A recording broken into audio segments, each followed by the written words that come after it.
economic environment.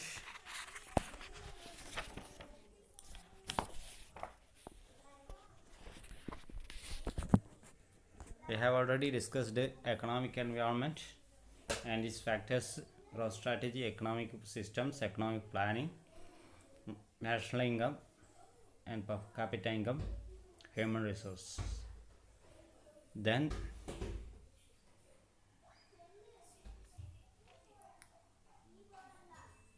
we are discussing about agriculture.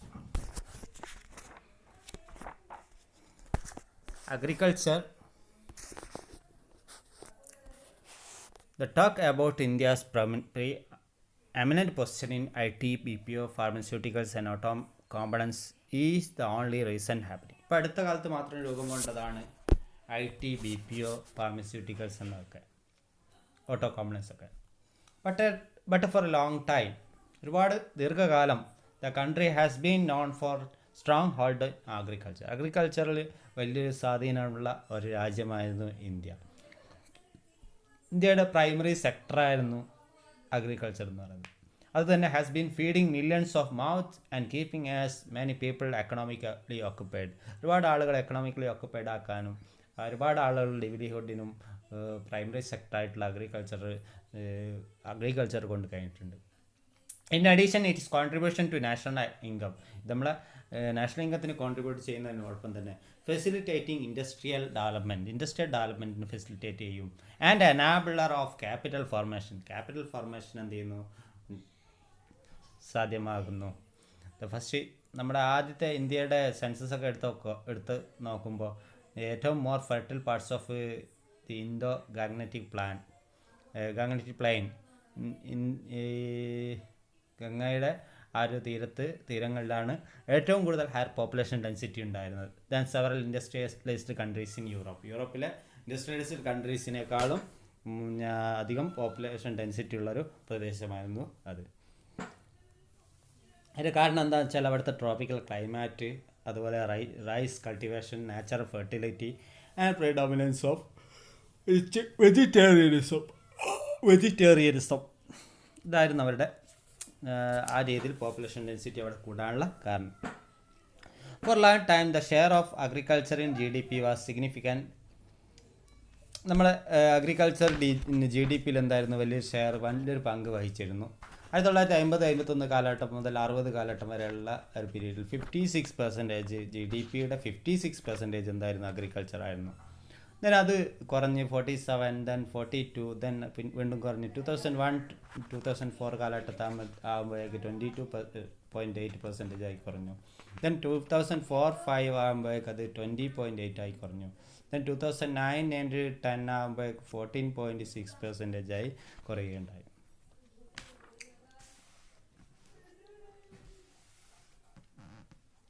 ഇതിനൊക്കെ മെയിനായിട്ടുള്ള കാരണം എന്താണ്,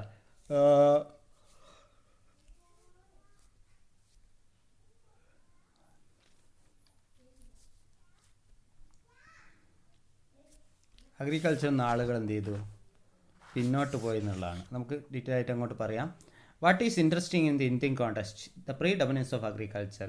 നിയർലി 6 decades ഓഫ് എക്കണോമിക് പ്ലാനിങ്ങിൻ്റെ ഒരു പ്രധാനപ്പെട്ട ഒരു എക്കണോമിക് പ്ലാനിങ്ങിൽ നമ്മൾ അഗ്രികൾച്ചർ ബേസിനായിരുന്നു ഇമ്പോർട്ടൻസ് കൊടുത്തിരുന്നത്. കാരണം എന്താ വെച്ചാൽ അത് എന്ത് ചെയ്തു എന്ന് വെച്ചാൽ അതെന്ത് ചെയ്യുന്നു, എക്കണോമിക് ഡെവലപ്മെൻറ്റ്, നമ്മുടെ രാജ്യത്തിൻ്റെ എക്കണോമിക് ഡെവലപ്മെൻറ്റ് സ്റ്റാർട്ട് ചെയ്യുന്ന അഗ്രികൾച്ചർ കൊണ്ടാണ്. ദെൻ ഇൻഡസ്ട്രിക്ക് വേണ്ടിയുള്ള പേവിങ് ഫോർ ഇൻഡസ്ട്രിക്കുള്ള വഴി എന്ത് ചെയ്യുന്നു, അത് തെളിയിക്കുന്നു. അതുപോലെ സർവീസ് സെക്ടർ, അതുവഴി ഈ കാലഘട്ടത്തിൽ സർവീസ് സെക്ടറിൻ്റെ ഡെവലപ്മെൻറ്റിലേക്ക് ഇപ്പോൾ എന്ത് ചെയ്തു, അത് മാറിയെന്ന് നമുക്ക് കാണാം.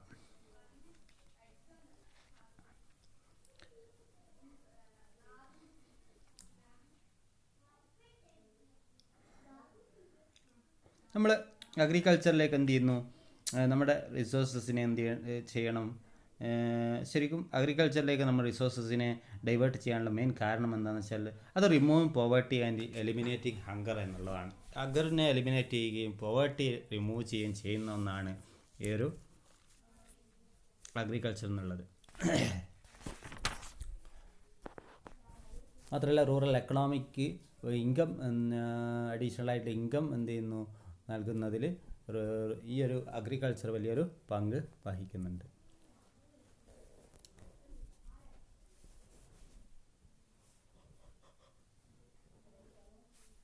Industrial growth cannot happen without strong agriculture base. Agriculture base strong ആയിട്ടുള്ള ഒരു അഗ്രികൾച്ചർ ബേസ് ഇല്ലാതെ നമുക്ക് ഇൻഡസ്ട്രിയൽ ഗ്രോത്ത് സാധിക്കില്ല. കാരണം എന്താ,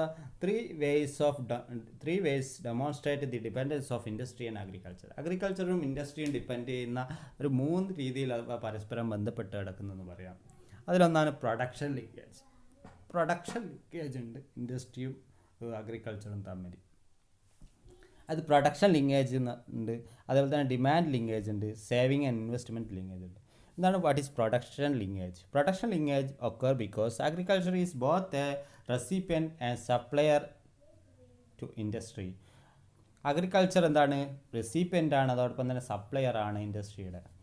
agriculture offer jute, cotton, sugar cane to agro based industry. Agro based ഇൻഡസ്ട്രീസിന് എന്ത് ചെയ്യുന്നു? ജൂട്ടും കോട്ടണും ഷുഗർ കെയിനും ആരും നൽകുന്നു? അഗ്രികൾച്ചർ നൽകുന്നു.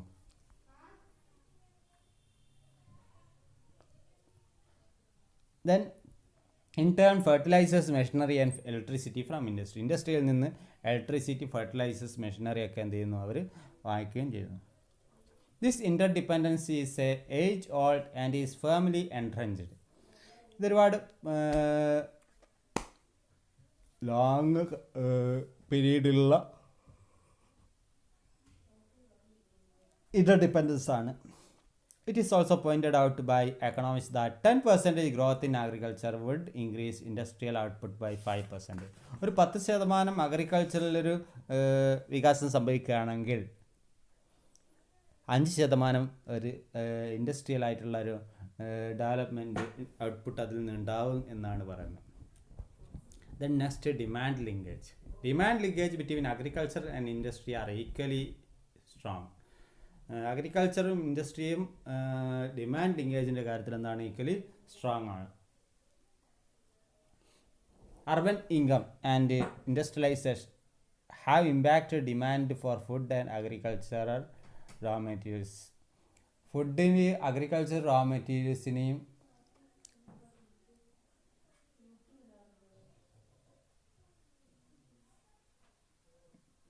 ഡിമാൻഡ് എന്ത് ചെയ്തു? വർദ്ധിക്കുകയുണ്ടായി.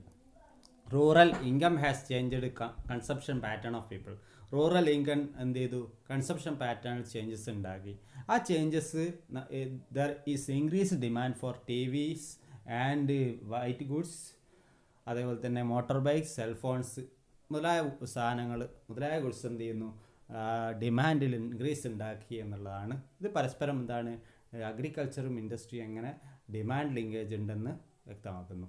Then next, more significant are the saving and investment linkage. Saving and investment linkage ആണ് മറ്റൊരു പ്രധാനപ്പെട്ട ഒരു ലിങ്കേജ് എന്ന് പറയുന്നത്. അത് ഡെവലപ്പ് ചെയ്തിട്ടുള്ളത് ബിറ്റ്വീൻ അഗ്രികൾച്ചർ ഇൻഡസ്ട്രിയാണ് തമ്മിലുള്ള ആ ഒരു ലിങ്കേജ് ഡെവലപ്പ് ചെയ്തത് എങ്ങനെയാണെന്ന് വെച്ചാൽ,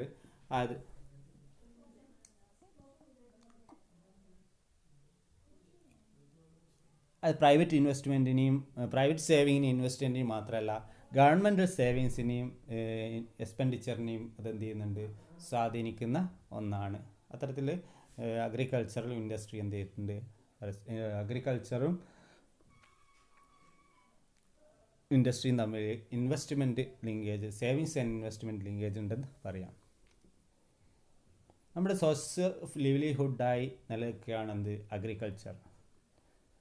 അഗ്രികൾച്ചർ നമ്മൾ എടുക്കുകയാണെങ്കിൽ 25% ഇൻക്രീസാണ് ഏകദേശം കഴിഞ്ഞ ഡിക്കേഡ്സിൽ. ഒരു ഡിക്കേഡ്സ് കഴിഞ്ഞ അടുത്ത ഡിക്കേഡ്സ് ആകുമ്പോഴേക്കും അത് 25% ലേബർ ഫോഴ്സ് പ്രൊവൈഡ് ചെയ്യുന്ന ഒന്നായി മാറിയിരുന്നു. അത് കഴിഞ്ഞ കാലഘട്ടത്തിൽ. ഇനി it is estimated that 50% of the increase in the employment opportunity, 50% employment opportunities increase ചെയ്യാൻ സാധ്യത ഉള്ളൊരു മേഖലയായിട്ട് അതിപ്പോൾ മാറി എന്ന് പറയാം. നമ്മൾ നേരത്തെ തന്നെ പറഞ്ഞാണ് the sector has been feeding millions of mouth. അതായത് ഒരുപാട് ആളുകൾ ഫീഡ് ചെയ്യുന്ന ഒന്നാണ് അഗ്രികൾച്ചർ എന്ന് പറഞ്ഞു. അത് ഏകദേശം 231 മില്യൺ ടൺസ് എന്ത് ചെയ്യുന്നുണ്ട്? നമ്മൾ പ്രൊഡ്യൂസ് ചെയ്യുന്നുണ്ടായിരുന്നു. ഏകദേശം 2007-8 കാലഘട്ടത്തിൽ കണക്കെടുക്കുകയാണെങ്കിൽ ഏകദേശം 231 മില്യൺ ടൺസ് നമ്മൾ പ്രൊഡ്യൂസ് ചെയ്തിരുന്നു. അതുകൊണ്ട് തന്നെ ആ സർപ്ലസ് ഉണ്ടാക്കിയെടുക്കാൻ നമുക്ക് അഗ്രികൾച്ചർ രംഗത്ത് സാധിച്ചു എന്നുള്ളതാണ് അവിടെ കാണുന്നത്. അഗ്രികൾച്ചർ ക്യാപിറ്റൽ ഫോർമേഷനും കോൺട്രിബ്യൂട്ട് ചെയ്യുന്നുണ്ട്. ദെൻ ഇന്ത്യക്ക് അഗ്രികൾച്ചറിൻ്റെ കൊണ്ടുണ്ടായിട്ടുള്ള കോമ്പറ്റീറ്റീവ് അഡ്വാൻറ്റേജസ് ഉണ്ട്. എന്തൊക്കെയാണ് കോമ്പറ്റീറ്റീവ് അഡ്വാൻറ്റേജ്? അതായത് biotechnology, IT, energy input and output ratios, labour cost. ഈ ലേബർ കോസ്റ്റുള്ള ഇന്ത്യയിലെ ലേബർ കോസ്റ്റ് മറ്റുള്ള കോസ്റ്റിനേക്കാളും വളരെ ചീപ്പറാണ്. ഇന്ത്യൻ അഗ്രികൾച്ചറിൻ്റെ ആ ഒരു പ്രത്യേകതകളാണ് എന്ത് ചെയ്തത്, ന്യൂ ഓപ്പർച്യൂണിറ്റീസ് തുറന്നു തരുന്നതിലും അതുപോലെ ഫുഡ് ക്രൈസിസിനെ നേരിടുന്നതിനൊക്കെ ഇന്ത്യക്ക് സാധിച്ചു എന്ന് നമുക്ക് കാണാൻ കഴിയും. ദെൻ പോസ്റ്റ് എക്കണോമിക് റിഫോംസിന് ശേഷം എന്തൊക്കെയാണ് അഗ്രികൾച്ചർ രംഗത്തുണ്ടായിട്ടുള്ള മാറ്റം? അത് ട്രാൻസ് നാഷണൽ അഗ്രോ ഇൻഡസ്ട്രീസ് എന്ത് ചെയ്ത് വികസിച്ച് വന്നു. അത് എൻഗേജിങ് ഇൻ ഗ്ലോബലായിട്ടുള്ള അഗ്രോ വാല്യൂ ചെയിനിൽ അത് ഏർപ്പെട്ടുകൊണ്ടിരിക്കുന്നു. And contract farming in India മാത്രമല്ല ആൻഡ് അറൗണ്ട് ദി വേൾഡ്, മൊത്തം ലോകത്തൊട്ടാകെയും കോൺട്രാക്ട് ഫാമിംഗ് എന്നുള്ളത് എന്ത് ചെയ്തു, ആരംഭിക്കുകയുണ്ടായി. ഇതൊക്കെ എന്ത് ചെയ്തു, impact the agriculture sector and change the dynamics of state dominated സെക്ടറിന് എന്ത് ചെയ്തു, അത് ചേഞ്ച് ചെയ്യുകയും പ്രൈവറ്റ് എൻ്റർപ്രൈസ് പാർട്ടിസിപ്പേഷൻ ആരംഭിക്കുകയും ചെയ്തു എന്നുള്ളതാണ് ന്യൂ എക്കണോമിക് പോളിസിയിൽ അല്ലെങ്കിൽ പുതിയ എക്കണോമിക് റിഫോംസ് അനുസരിച്ച് ഇന്ത്യയിൽ വന്നിട്ടുള്ള മാറ്റങ്ങൾ. ഇന്ത്യക്ക് മറ്റൊരു സെവറൽ ക്രെഡിറ്റ്സ് ഇന്ത്യക്കുണ്ട്. The country is amongst the world largest producer of paddy rice, wheat, milk, sugarcane, ground nut. ഇതിലൊക്കെ ലാർജസ്റ്റ് പ്രൊഡ്യൂസറാണ്. പാഡി റൈസിൻ്റെ, വീറ്റിൻ്റെ കാര്യത്തിൽ, മിൽക്ക്, ഷുഗർകെയിൻ, ഗ്രൗണ്ട് നട്ടിൻ്റെ കാര്യത്തിൽ ലീഡിംഗ് പ്രൊഡ്യൂസറാണ് India also 5th largest cultivator of transgenic crops. Transgenic ആയിട്ടുള്ള crops എന്ന് പറഞ്ഞു കഴിഞ്ഞാൽ അത് ജനറ്റിക്കലി മോഡിഫൈഡ് ആയിട്ടുള്ള ക്രോപ്സിനെയാണ് ട്രാൻസ്ജെനിക് ക്രോപ്സ് എന്ന് പറയുക. ഈ transgenic crops after America, Canada, ചൈനക്കും അമേരിക്കക്കും US ശേഷം കാനഡയ്ക്ക് ശേഷം ഇന്ത്യയാണ് 5th ലാർജസ്റ്റ് കൾട്ടിവേറ്ററായിട്ട് നിലകൊള്ളുന്നത്. അത് മൊത്തം 328.7 മില്യൺ ഹെക്ടേഴ്സാണ് ഇന്ത്യയിലുള്ള അഗ്രികൾച്ചറലായിട്ടുള്ള ജിയോഗ്രഫിക്കൽ ഏരിയ. അതിൽ കൾട്ടിവേറ്റ് ചെയ്യുന്ന ഏരിയ എന്ന് പറയുന്നത് 140 മില്യൺ ഹെക്ടേഴ്സ് മാത്രമാണ്. അതിൽ 3.8 മില്യൺ ഹെക്ടേഴ്സ് എന്ത് ചെയ്യുന്നുണ്ട്, കൾട്ടിവേറ്റ് ചെയ്യുന്നത് ഈ ജനറ്റിക്കലി മോഡിഫൈഡ് ആയിട്ടുള്ള ക്രോപ്സ് ആണ്. ആ ജനറ്റിക്കലി മോഡിഫൈഡ് ക്രോപ്സ് മെയിനായിട്ട് BT കോട്ടൺ ആണ് ഇന്ത്യയിൽ കൃഷി ചെയ്യുന്നത്. ഇന്ത്യൻ അഗ്രികൾച്ചർ സെക്ടർ നമ്മുടെ എക്സ്റ്റേണൽ സെക്ടറിന് വിസിബിളാണ്. അതായത് എക്സ്പോർട്ട് ചെയ്യുന്നതിലും ഇമ്പോർട്ട് ചെയ്യുന്നതിലും അഗ്രികൾച്ചർ സെക്ടർ വലിയൊരു പങ്ക് വഹിക്കുന്നുണ്ട്. അത് ഇന്ത്യയുടെ എക്സ്പോർട്ട് നോക്കുകയാണെങ്കിൽ tea, spices, sugar and molasses, marine products, oil mills and castor, basmati rice, wheat and cereals, coffee, sesame and nature seeds, cashew, shellac and tobacco. ഇതൊക്കെയാണ് ഇന്ത്യ എക്സ്പോർട്ട് ചെയ്യുന്നത്. ഇന്ത്യസ് മേജർ ഇമ്പോർട്ട്സ് എന്ന് പറയുന്നത് palm oil, vegetable fats, raw silk, dried peas, cotton, cashew nuts and soyabean. ഇതൊക്കെയാണ് India എന്ത് ചെയ്യുന്നത്, തിരിച്ച് import ചെയ്യുന്നത്. Agriculture sector അതുകൊണ്ട് തന്നെ ഒരു significant player in the external sector എന്ന് പറയാം. It is the services and industrial sector that predominant India's foreign trade. ഇന്ത്യസിൻ്റെ മേഖലയിൽ ആ സർവീസും അതുപോലെ തന്നെ ഇൻഡസ്ട്രിയൽ സെക്ടേഴ്സും എന്ത് ചെയ്യുന്നുണ്ട്, പ്രീഡോമിനൻ്റ് ആയിട്ടുണ്ട്. Also just third of geographical size of United state. അത് യുണൈറ്റഡ് സ്റ്റേറ്റിനേക്കാളും ഒരു മൂന്നിലൊരു ഭാഗം മാത്രമേ നമ്മുടെ ഒരു അഗ്രികൾച്ചർ ക്രോപ്പ്ഡ് ഏരിയ ഉണ്ട് എന്ന് പറയാൻ പറ്റുള്ളൂ. പക്ഷേ ഇന്ത്യ എന്ത് ചെയ്യുന്നുണ്ട്, കമ്പാരിറ്റീവ് അഡ്വാൻറ്റേജ് ഉണ്ട്. അത് മാത്രമല്ല ചൈനക്കും ചൈനയെക്കാളും നമുക്ക് കമ്പാരിറ്റീവ് അഡ്വാൻറ്റേജ് ഉണ്ട്. കാരണം ചൈന നമ്മുടെ ക്രോപ്പ് ഏരിയ എടുത്തു നോക്കുകയാണെങ്കിൽ ഹാഫ് മാത്രമേ ചൈനയുടെ ഹാഫ് മാത്രമേ അഗ്രികൾച്ചർ ക്രോപ്പ് ചെയ്യുന്ന ഏരിയ ആയിട്ടുള്ളൂ. എന്നിട്ടും ഇന്ത്യക്ക് എന്ത് ചെയ്യാൻ കഴിഞ്ഞിട്ടുണ്ട്, കമ്പാരിറ്റീവ് അഡ്വാൻറ്റേജ് നേടിയെടുക്കാൻ കഴിഞ്ഞിട്ടുണ്ട്. നമ്മുടെ ഇൻവെസ്റ്റ്മെൻറ്റ്, സബ്സിഡി, പ്രൈസ്, അതുപോലെ ലേബർ ആൻഡ് മാർക്കറ്റ് ഡിസ്റ്റോർഷൻ, ഇതൊക്കെ നമ്മൾ അഡ്രസ്സ് ചെയ്യുകയാണെങ്കിൽ നമ്മൾ അഗ്രികൾച്ചർ ട്രേഡ് മാർക്കറ്റ്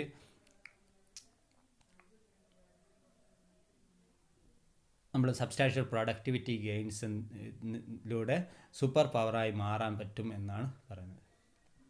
മാത്രമല്ല ലാൻഡിന് വേണ്ടിയിട്ടുള്ള മാർക്കറ്റ് ഫോർ ലാൻഡ് എന്ത് ചെയ്യണം, നമുക്ക് ഓപ്പൺ അപ്പ് ചെയ്യുകയാണെങ്കിൽ നമുക്ക് എന്ത് ചെയ്യാൻ കഴിയും, നമുക്ക് അഗ്രികൾച്ചർ രംഗത്ത് സൂപ്പർ പവറായി മാറാൻ കഴിയുമെന്നാണ്. Agriculture also focus serious challenges. പല ചാലഞ്ചസും അഗ്രികൾച്ചറിന് ഉണ്ടെന്ന് പറയാം. അതിലൊന്നാണ് Pradhan Mantri Grameen Sadak Yojana, backward region grant fund, right to education, Sarva Shiksha Abhiyan, Rashtriya Madhyamik Shiksha Abhiyan, national rural health mission, rural drinking water and sanitation scheme, പോളിസിയാണ് ധാരാളം പദ്ധതികൾ ഗവൺമെന്റ് സ്പോർട്ട് ലെഡ് ആയിട്ടുള്ള ഹ്യൂമൻ റിസോഴ്സിന്റെ ഡെവലപ്മെന്റ് കാണുന്നത്. കൊണ്ടുവന്നിട്ടുണ്ട്.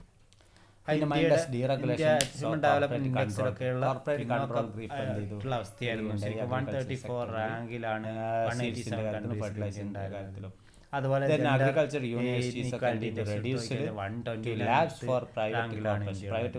വളരെ പിന്നോക്കമാണ് അതൊക്കെ ഉള്ളത്. പിന്നെ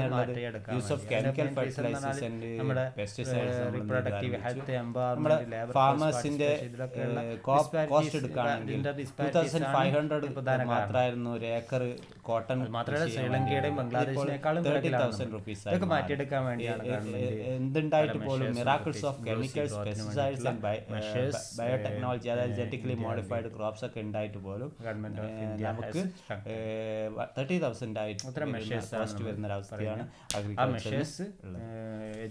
നമ്മളെ ഏറ്റവും എല്ലാ കാലത്തുള്ള ട്രഡീഷണൽ ആയിട്ടുള്ള എനിമീസ് ആണ് അഗ്രികൾച്ചറിന്റെ low productivity, lack of effective marketing network, lack of access to formal source of credit. ഇതൊക്കെ ക്രെഡിറ്റിന്റെ കാര്യത്തിൽ, മാർക്കറ്റിംഗ് നെറ്റ്വർക്കിന്റെ കാര്യത്തിലൊക്കെയുള്ള ലാക്ക്, ഇന്ത്യൻ അഗ്രികൾച്ചർ പ്രോഗ്രാംസ് ആണ്. അത് പ്രധാനമന്ത്രി നമ്മുടെ ഒരുപാട് കാലത്ത് പ്ലാനിങ്ങിലൊക്കെ അഗ്രികൾച്ചർ പോലും ഒരുപാട് കമ്മിറ്റീസ് നമ്മൾ ഫോം ചെയ്തു, ഒരുപാട് കമ്മീഷൻസ് ഫോം ചെയ്തു, അവരുടെ റെക്കമെൻഡേഷൻസ് ഒക്കെ ഉണ്ട്, ഒരുപാട് റിസർച്ച്.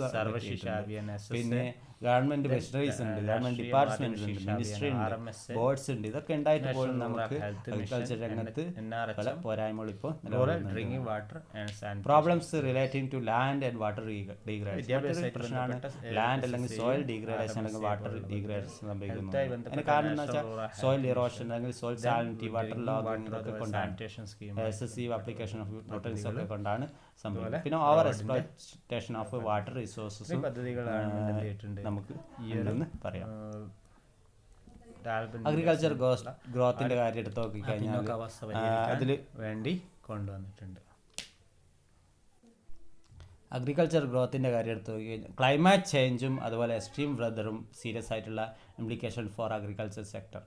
അത് ഇൻസ്റ്റബിലിറ്റി ഇൻ ഫുഡ് പ്രൊഡക്ഷൻ ഉണ്ടാക്കുന്നത്, നമ്മൾ കാലാവസ്ഥയിൽ ഉണ്ടാകുന്ന വ്യതിയാനം. അതിനുവേണ്ടി ലോകരാജ്യങ്ങളിൽ ക്ലൈമാറ്റ് ചേഞ്ച് കോൺഫറൻസ് ഒക്കെ നടത്താറുണ്ട്. അതുപോലെ എക്സ്ട്രീം വെതർ കണ്ടീഷൻ എന്ത് ചെയ്യുക, ഹോട്ടാണ് ഭയങ്കര ഹോട്ട്, റെയിനാണ് ഭയങ്കര റെയിൻ. ഈ ഒരു അവസ്ഥയൊക്കെ നമ്മൾ അഗ്രികൾച്ചർ ബാധിക്കുന്നുണ്ട്. പിന്നെ ക്ലൈമാറ്റ് ചേഞ്ച് എന്ന് പറഞ്ഞാൽ റെയിനി സീസണിൽ എന്ത് ചെയ്യുക, ഹോട്ട് ഉണ്ടാവുക, ഹോട്ട് സീസണിൽ എന്ത് ചെയ്യുക, കോൾഡ് ഉണ്ടാവുക, കോൾഡ് സീസണിൽ റെയിൻ ഉണ്ടാവും. ഇങ്ങനെ ക്ലൈമാറ്റിൽ ഉണ്ടാകുന്ന മാറ്റങ്ങൾ ഇതൊക്കെ നമുക്ക് അഗ്രികൾച്ചറിനെ ബാധിക്കുന്നുണ്ട്. നമ്മൾ അഗ്രികൾച്ചർ ഗ്രോത്ത് എടുത്ത് നോക്കുകയാണെങ്കിൽ ഈസ്റ്റേൺ ആൻഡ് നോർത്ത് ഈസ്റ്റേൺ റീജിയൻസിൽ എന്താണ് സ്ലോവറാണ് റെസ്റ്റ് ഓഫ് ദി കൺട്രി എന്ന് പറയാം. പിന്നെ അഗ്രികൾച്ചർ മാർക്കറ്റിംഗ് എന്താണ് ഒരുപാട് പ്രോബ്ലംസ് ഉണ്ട്. സപ്ലൈ ചെയിൻ ബോട്ടിൽ നെക്സ് ഉണ്ട്. Farmers access to market is hampered by poor road facility ഒക്കെ വളരെ കുറവാണെന്ന് പറയാം. എങ്കിലും വിഴിഞ്ഞം പോർട്ട്, അതുപോലെ വല്ലാർപാടം കണ്ടെയ്നർ ടെർമിനൽ പോലുള്ളതൊക്കെ ഇപ്പോൾ ആരംഭിക്കുന്നുണ്ട്, പ്രത്യേകിച്ച് കേരളത്തിൽ. അതേപോലെ തന്നെ മറ്റ് സ്റ്റേറ്റ്സിലും ഇതെന്ത് ചെയ്യുന്നുണ്ട്, ആരംഭിക്കുന്നുണ്ടെന്ന് പറയാം. എന്നാലും ഇൻഫ്രാസ്ട്രക്ചർ എന്താണ് കുറവാണെന്ന് പറയാം. മാർക്കറ്റ് ഇൻഫ്രാസ്ട്രക്ചർ നമുക്ക് വെയർ ഹൗസ് പോലുള്ള അല്ലെങ്കിൽ നമ്മുടെ ഗുഡ്സിന് ഹോൾസെയിലായിട്ട് വിൽക്കാൻ കഴിയുന്ന മാർക്കറ്റ് നമുക്ക് ഇല്ല എന്നുള്ളതാണ് മറ്റൊരു പ്രശ്നം. എക്സസീവ് റെഗുലേഷൻ മറ്റൊരു പ്രശ്നമാണ്. നമ്മുടെ ഗുഡ്സൊക്കെ അധികം many farm product are perishable, പെട്ടെന്ന് ചീത്തയായി പോകുന്ന ഗുഡ്സൊക്കെയാണ്. അതുകൊണ്ട് തന്നെ പോസ്റ്റ് ഹാർവെസ്റ്റ് ഹാൻഡ്ലിംഗ് ഇഷ്യൂസും ഉണ്ട്. മാർക്കറ്റിംഗ് പ്രോബ്ലംസൊക്കെ ഫാം ഇൻകത്തിനെ എഫക്റ്റ് ചെയ്യുന്നുണ്ടെന്ന് പറയാം. പിന്നെ ലാൻഡ് സീലിംഗ് ആക്ടിലുള്ള നിയന്ത്രണങ്ങൾ, ലാൻഡിൻ്റെ നിയന്ത്രണങ്ങൾ, ഇത്ര ലാൻഡ് കീപ്പ് ചെയ്യാൻ പാടുള്ളൂ എന്നുള്ള ആ നിയന്ത്രണങ്ങളൊക്കെ അഗ്രികൾച്ചർ ബാധിക്കുന്നുണ്ട്. അഗ്രികൾച്ചറിന് വേണ്ടി ഒരുപാട് ലാൻഡ് സീലിംഗ് ആക്ടിലൊക്കെ ഇളവുകൾ വരുത്തണമെന്നാണ് ഇതായിട്ട് ബന്ധപ്പെട്ട് പറയാനുള്ളത്. ദെൻ ഡാറ്റയായിട്ട് ബന്ധപ്പെട്ട് അഗ്രികൾച്ചർ ഡാറ്റ നമ്മൾ കളക്ട് ചെയ്യുന്നതുമായിട്ട് ബന്ധപ്പെട്ട് അതിൻ്റെ റിലയബിൾ ആയിട്ടുള്ള ഇൻഫർമേഷൻ നമുക്ക് ലഭ്യമല്ലാത്തൊരു പ്രശ്നം. അത് വെച്ചിട്ട് വേണം ഫോർകാസ്റ്റ് ചെയ്യേണ്ടത്. ക്രോപ്സിൻ്റെ ഒക്കെ ഫോർകാസ്റ്റ് ചെയ്യും. അതിനനുസരിച്ച് നമുക്ക് പ്ലാനിങ്ങും പോളിസി മേക്കിംഗ് ഒക്കെ വരുത്താൻ നമ്മൾ ഒരുപാട് പ്രോഗ്രാംസ് നമ്മൾ ഇംപ്ലിമെൻറ്റ് ചെയ്തിട്ടുണ്ട് അഗ്രികൾച്ചറിനെ പ്രൊമോട്ട് ചെയ്യാൻ വേണ്ടി. അതിലൊന്നാണ് നാഷണൽ ഫുഡ് സെക്യൂരിറ്റി മിഷൻ, രാഷ്ട്രീയ കൃഷി Vikas Yojana, Kisan credit scheme, national mission four sustainable agriculture, rain fed area development scheme. ഇതൊക്കെയാണ്. ഇത്രയാണ് അഗ്രികൾച്ചറായിട്ട് ബന്ധപ്പെട്ട് പറയാനുള്ളത്.